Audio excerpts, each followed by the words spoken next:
You're listening to AI Prism from Seoul Economic Daily. Consider your lens right now. Is now the time to buy? And do these macroeconomic forces change your loan limits?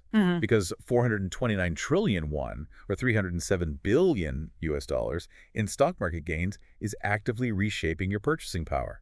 And, the correlation between the KOSPI and Seoul home prices has climbed from 0.4 to 0.7 since 2020. It's Monday, June 29.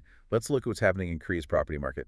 Korean households recorded 429 trillion won, or 307 billion US dollars in recent stock gains. Right, so this overflowing KOSPI reservoir floods the Seoul housing valley immediately. Yeah, unprecedented stock liquidity drove an 8.98% Seoul apartment price surge in 2025. Well, only 3.7 trillion won, or 2.6 billion US dollars of traced stock proceeds entered the housing market so far. But wait, do cash-rich buyers bypassing strict LTV and DSR limits completely marginalize that 3.7 trillion won, or 2.6 billion US dollars metric today? Yeah, strict loan-to-value borrowing policies freeze out average mortgage-dependent families continuously. Furthermore, 5 trillion won, or 3.6 billion US dollars in new household lending hit the market in June. Exactly. Rising domestic debt increases borrower vulnerability right now. And, foreign investors sold 136.7 trillion won, or 98 billion US dollars of KOSDI shares.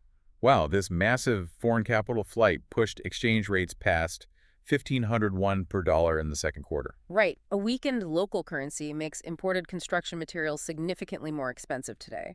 So surging building costs inflate redevelopment price tags immediately. For example, DLE&C secured a 1.29 trillion won, or 920 million US dollars, Mokdong Complex 6 reconstruction budget.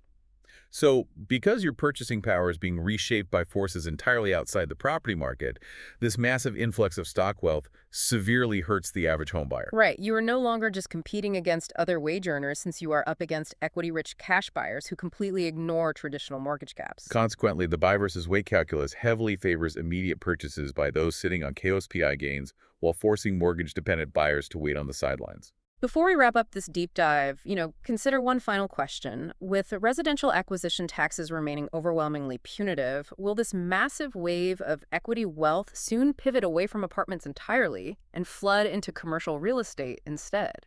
That's today's AI Prism Real Estate. This episode was produced with AI assistance based on Seoul Economic Daily reporting and reviewed by a human editor. AI Prism is a One Ifro award-winning series. We'll be back tomorrow.